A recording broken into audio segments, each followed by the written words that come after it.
안녕하십니까. 한국기업평가에서 조선업 담당하고 있는 김종훈 연구원입니다. 지난 2023년 조선업 리서치 이후에 1년 반 만에 새로운 조선업 리포트로 인사드리게 되었습니다. 모두 주지하시다시피 지금 미국을 중심으로 글로벌 조선업의 역학관계가 크게 변화될 조짐을 보이고 있습니다. 이러한 정책적 변화들이 트럼프 대통령이 강조하고 있는 미국 우선주의의 연장선상에서 추진되고 있다는 점에서 이와 같이 제목을 한번 선정해 보았습니다. 중국, 미국, 그리고 한국을 순차적으로 점검하는 방식으로 이번 발표를 구성하였습니다. 준비된 장표들 하나씩 보면서 한미중 세 개 국가의 조선시장의 현황을 점검해 보도록 하겠습니다. 글로벌 조선시장, 나아가 해양산업 전반에서 중국은 현재 공고한 시장 지위를 보유하고 있습니다. 특히 조선소 건조 능력 측면에서는 2024년 기준으로 전세계 인도량의 과반을 점유하고 있습니다.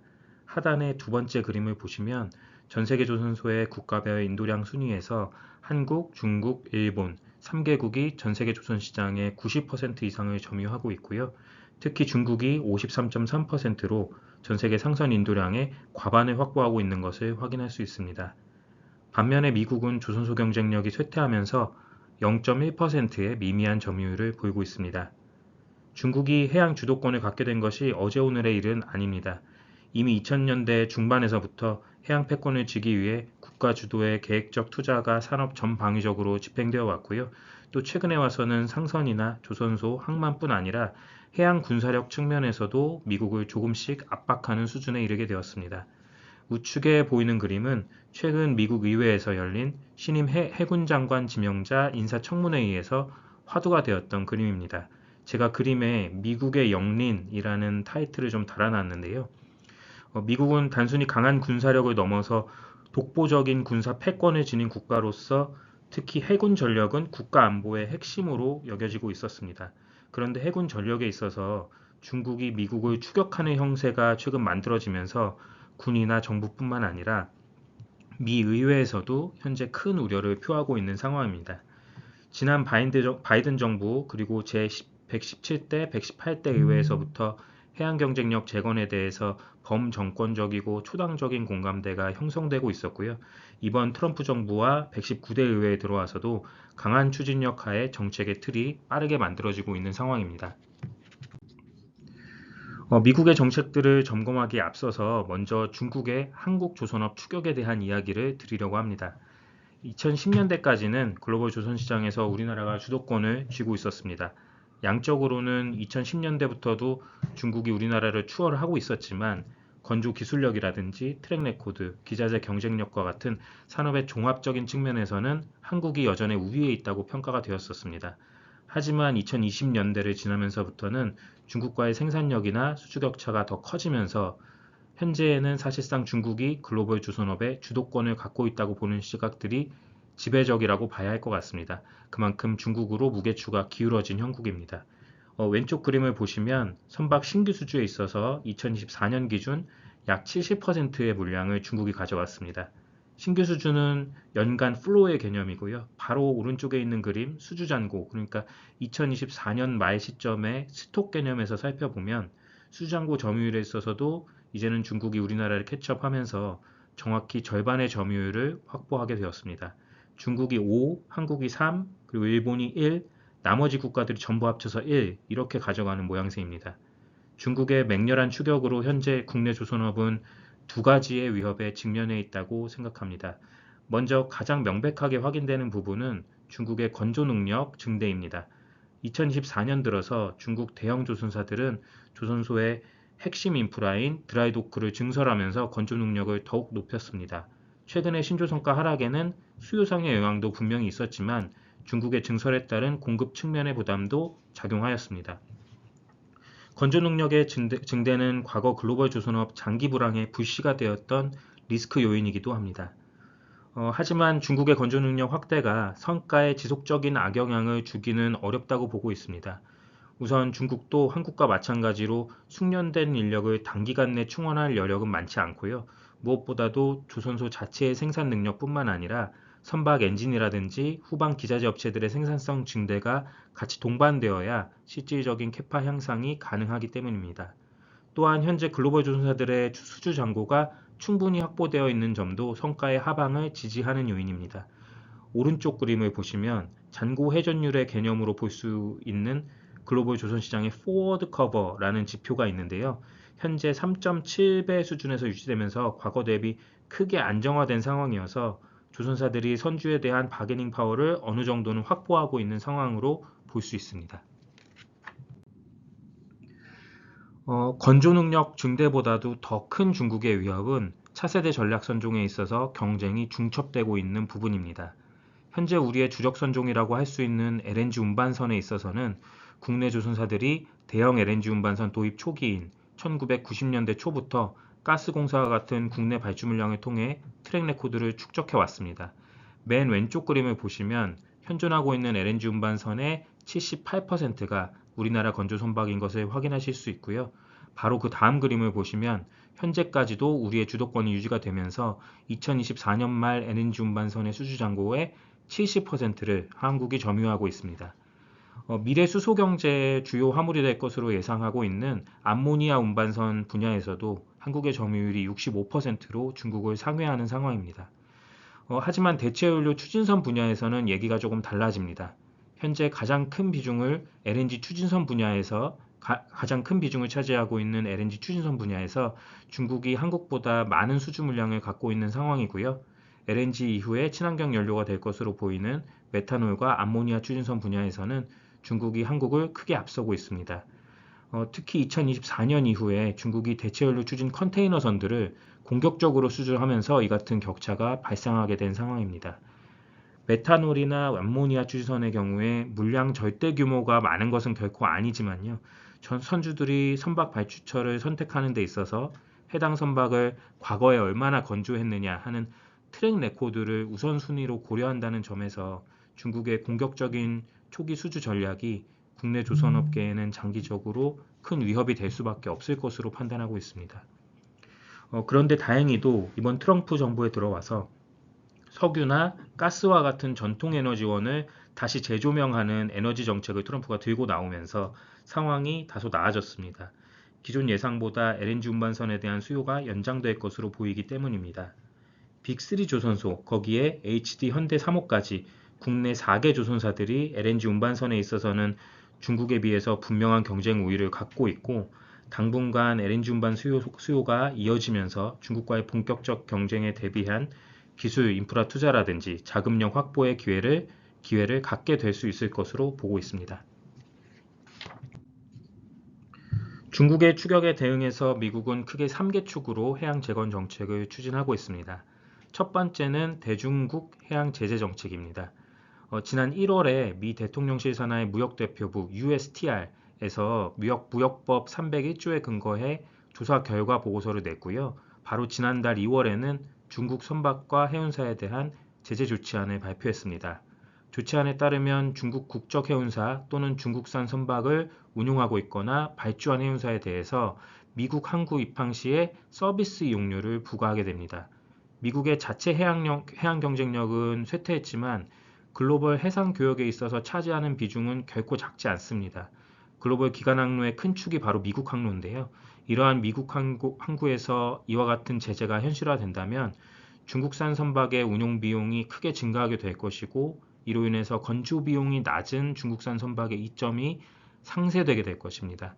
특히 2, 3일 단위로 항구 입출항이 굉장히 자주 있는 컨테이너선의 경우에는 운용 비용이 굉장히 크게 증가하게 될 것이고 따라서 국내 조선업계가 반사 이익을 얻게 될 것입니다. 현재 본 제재안은 프로포즈드 액션, 그러니까 현재로서는 제안의 성격이기 때문에 현 내용 그대로 즉각 이행된다거나 하는 것은 아닙니다. 실제 해운시장 일각에서는 예상을 뛰어넘는 고강도의 조치에 대해서 이해관계자들이 부정적인 견해를 표명하고 있는 상황입니다. 다만 이 제재가 작년부터 이어온 조사의 결과로 공식적인 절차를 통해서 도출되었다는 점, 그리고 미국 내에 중국 견제의 필요성에 대한 공감대가 형성되어 있다는 점, 이런 점을 고려할 때 현실화될 가능성을 배제할 수도 없을 것으로 판단이 되어서 다음 주로 다가온 공청회와 추후 경과에 대해서 후속적인 검토가 필요한 상황입니다. 두 번째로 미국의 해양 정책은 미국 자체적인 상선 및 조선소 경쟁력을 강화하는 정책입니다.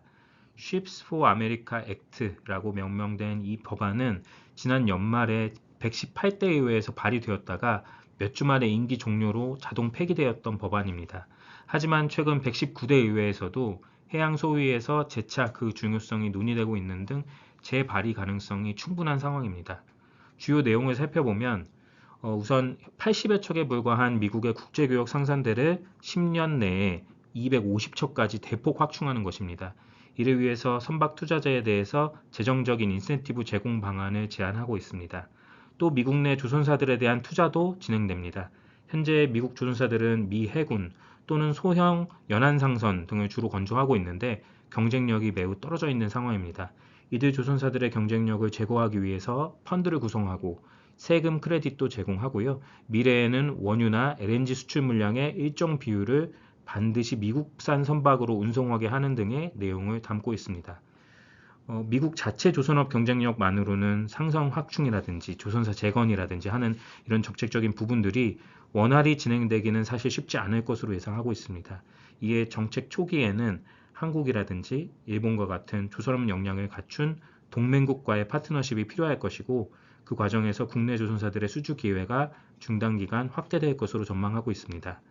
다만 정책의 궁극적인 목표는 결국 미국의 자생적인 조선업 경쟁력을 재건하는 데 있다는 점에서 과연 장기적으로 보았을 때 양국의 파트너십이 영속적이고 상호 호혜적으로 유지될 수 있을지에 대해서는 현 시점에서는 예단하기 어려운 부분이 분명 존재하고 있습니다. 세 번째로 미 해군의 군사력 증강 정책에 대해서 살펴보겠습니다. 미 해군은 매해 연례적으로 군함 건조 계획을 리포팅하고 있는데요. 2025 리포팅에서는 전년 대비해서 건조 계획상에 큰 변화가 좀 있었습니다. 왼쪽 그림을 보시면 2025 플랜이라고 하는 점선 그래프가 있는데요. 전년도에 발표되었던 2024 플랜의 가장 공격적인 계획과 비교해도 군함 건조 계획이 크게 증가한 것을 확인하실 수가 있습니다. 이 계획이 30년의 초장기 계획인데 그 중에서도 특히 2025년부터 2034년까지의 초기 10년 동안 집중적으로 군함 도입이 이루어지게 되면 이루어져서 연 13.5척, 금액적으로는 연 366억 달러, 한화로 50조 원 이상의 투자가 진행될 것으로 계획하고 있습니다. 연 단위입니다. 문제는 확대된 군함 건조 계획에 따라서 미국 조선사들이 건조 부담이 크게 높아질 수밖에 없다는 데 있습니다. 최근 하나오션이 MRO 수주라든지 군함 영역으로의 한미 간 조선업 파트너십이 확장되고 있는 배경에는 이러한 미국의 정책적인 변화가 있다고 보고 있습니다. 현재 Ensuring Naval Readiness Act라고 해서 상위 방위 협정이 맺어진 국가에서 미군 해군의 군함 건조가 가능케 하는 규제 완화 법안이 발의가 되어 있습니다. 연방법상의 해외 조선소의 군함 건조가 워낙 엄격하게 금지되어 있고 해당 법안도 과거부터 발의 후 폐기되었던 경험이 있다 보니 군함 건조 규제 완화가 가능할지 여부에 대해서는 사실 예단하기 어렵다고 봅니다. 다만 현재 확인된 미 해군력 증강 계획의 이행만으로도 미국 자체적으로 감당하기 어려운 군함 건조 외에 상선 건조라든지 MRO 물량들에 대해서는 우리나라 조선사들이 진입이 용이해지고 또 대미 교섭력이 제고되는 등 조선업계가 직간접적인 수혜를 입을 것으로 판단하고 있습니다. 앞서 말씀드린 내용의 서머리 페이지입니다. 종합해 볼 때 미국의 해양 그리고 에너지 정책의 방향성은 중단기간 국내 조선업계에 긍정적인 영향을 미칠 것으로 보고 있습니다. 앞서 트럼프 정부의 관세 정책에 대해서는 자세히 다루지를 못했는데요. 여기서 결론만 이제 말씀드리면 관세 정책이 조선 시장에 미칠 영향은 현재로서는 크지 않을 것으로 보고 있습니다. 글로벌 시장에서 미국이 수입하는 선박 규모가 미미할 수준일 뿐더러 미국 내 조선사들은 아주 제한된 선종만을 건조하고 있어서 해외 조선사들과 직접적인 경쟁 관계에 있다고 보기는 어렵습니다. 관세가 설령 부과되더라도 미국 내 조선소의 건조 경쟁력이 충분히 확보되기 전까지는 미국 입장에서 관세 부과에 따른 실익이 크지 않을 것으로 예상됩니다. 다만 장기적으로 보면 글로벌 개혁의 중요 플레이어인 미국이 공격적인 관세 정책을 펼침에 따라서 전 세계적으로 보호무역주의 기조가 심화되고 또 글로벌 교역이 둔화되는 경우에 장기적으로 선박 수요에 구조적인 악재로 작용할 수 있다는 점에서 점검이 필요하다고 판단하고 있습니다. 이제 마지막 파트입니다. 한국조선업계에 대한 이야기로 발표를 마무리 짓겠습니다. 하단의 왼쪽 그림에서 보듯이 국내 조선업체들은 2024년부로 모두 실적 턴어라운드에 성공하였습니다. 공정부와 안정화 속도에 따라서 회사별로 수익성 개선 속도에는 차이가 다소 있었지만요. 저가 물량들이 충분하게 축소되면서 현 시점에는 안정적인 수익 창출이 가능한 양질의 물량들로 수주잔고가 구성되어 있고 규모적으로도 3년치를 확보하고 있어서 중단기간 양호한 실적 모멘텀과 신용도 방향성을 보일 것으로 예상하고 있습니다. 실적 전망의 상세한 근거는 세 가지 정도로 제시드릴 수 있습니다. 먼저 저성가기에 수주했던 물량들이 크게 줄어든 것이 자료상으로 확인이 되고 있습니다. 현재 조선사들의 원가 구조를 살펴볼 때 2021년 또는 그 이전에 수주한 물량들은 대부분 수익 창출이 어려운 저가 물량이라고 보고 있는데요. 이러한 저가 물량들이 현 시점에서 10%에서 30% 내외 정도 수준까지 축소된 상황이고요. 또 남은 저가 물량들도 올해를 거치면서 대부분 소진이 될 것으로 보고 있습니다. 이렇게 볼 때 양호한 실적 기조가 유지될 가능성이 높다라고 판단됩니다. 두 번째로 공사손실 충당 부채의 규모가 유의미하게 축소된 점을 들 수 있습니다. 공사손실 충당 부채 지표는 조선업체가 보유한 수주 잔고의 질을 가늠할 수 있는 좋은 지표라고 생각하는데요. 왜 그런가 하면은 공사손실 충당 부채가 설정된 프로젝트들은 공사가 진행되더라도 매출 총이익이 창출되지 않는 프로젝트입니다. 따라서 나머지 흑자 프로젝트들만으로 전사 판관비를 회수해야 되는 부담이 있다는 점에서 좋지 않은 것이고요. 또한 예상치 못하게 원가 상승 요인이 발생했을 경우에 즉각적으로 추가 손실을 인식해야 된다는 점에서 기본적으로 손익 가변성을 높이는 그런 문제점이 있습니다. 지금 조선 3사의 공사손실 충당 부채 합산액을 살펴보면 4천억 원 미만 수준까지 굉장히 크게 축소되어서 전체 수주 잔액 대비 1% 미만 수준입니다. 따라서 잔고의 질이 유의미하게 개선되었다고 판단할 수 있는 부분입니다. 세 번째로 공정 부하도 이제는 안정화 단계에 진입했습니다. 최근 수년간 인력 수급 문제로 공정 부하가 높아서 저가 잔고 소진하는 데 시간이 좀 많이 소요되었고요. 또 공정 만회를 위한 인건비 지출 등 추가 비용 부담이 간헐적으로 좀 발생해 왔습니다. 현재는 신규 인력이 상당 부분 충원이 되었고 또 동일선종, 예를 들어 LNG 운반선과 같은 반복 건조 효과, 또 직무 교육을 통해서 인력의 숙련도가 상당히 좀 올라와서 조업의 효율성이 안정화 단계에 안착했다고 보고 있습니다. 구체적으로는 탑재에서 진수까지의 드라이도크 기간이라고 하는데 이 기간 자체가 좀 짧아지고 있고요.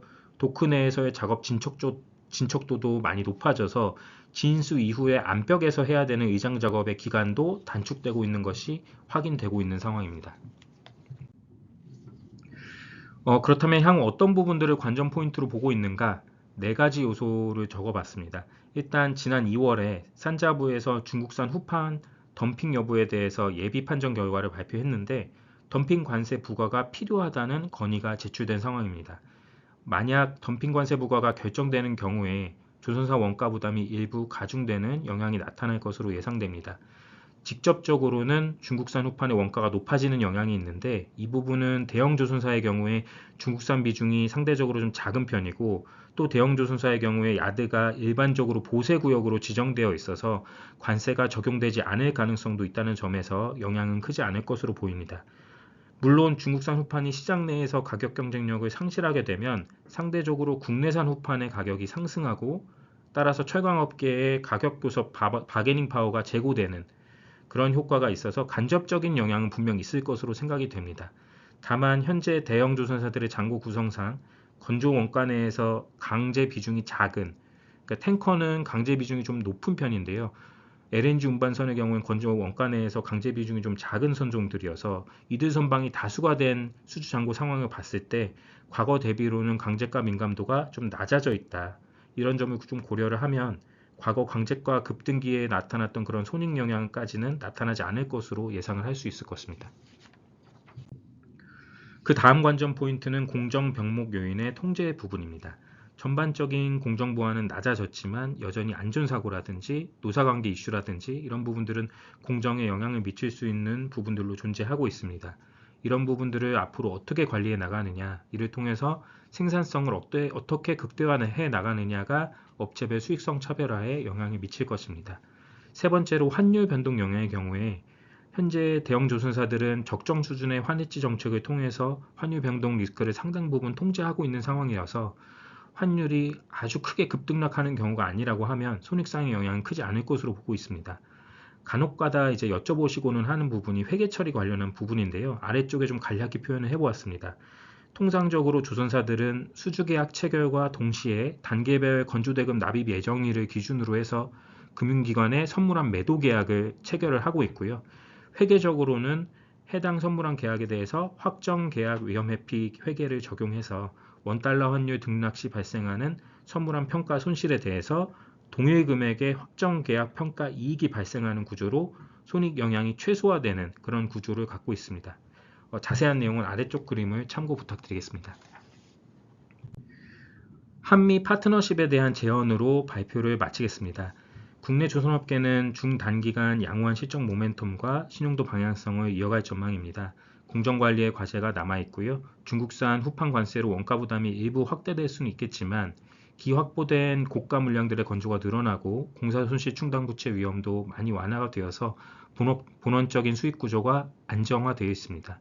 미국의 정책 방향성도 조선업계의 긍정적 모멘텀을 뒷받침할 것으로 예상됩니다. 다만 장기적으로는 조선업계가 차세대 전략 선종에서 중국의 추격 위험에 노출이 되어 있는데요. 바로 이 부분에서 한미 파트너십이 문제 해결의 단초가 될 수 있다고 보고 있습니다. 미국과의 파트너십을 활용해서 중국과의 경쟁에서 우위에 서고 양국 간의 상호 호혜적인 협력 관계가 지속이 된다면 국내 조선업계의 경쟁력이 한 단계 도약할 수 있을 것입니다. 반면에 수주 물량이 양적 확보에만 너무 치중하거나 미국 현지 진출 과정에서 낙후된 인프라와 제반 여건으로 인해서 소요 투자 자금이 거듭 확대되는 등 사업 재무적인 부담이 지나치게 가중되는 경우에는 리스크가 오히려 커질 수 있을 것입니다. 따라서 양국의 파트너십이 제로섬 게임에 그치거나 한편에 너무 치우치지 않도록 정부와 조선업계가 지금 초기 단계에서부터 게임의 룰을 디테일하고 신중히 협상해야 할 것입니다. 이를 통해서 합리적이고 공정 가능한 게임의 룰이 정착된다면 미국의 해양 재건과 더불어서 한국 조선업계도 수요 기반과 포트폴리오 확장을 통해 중국과 경쟁에서 우위에 서고 산업의 제반 역량이 한 단계 향상되는 결과를 도출할 수 있을 것입니다. 이상 발표를 마치겠습니다. 경청해 주셔서 감사합니다.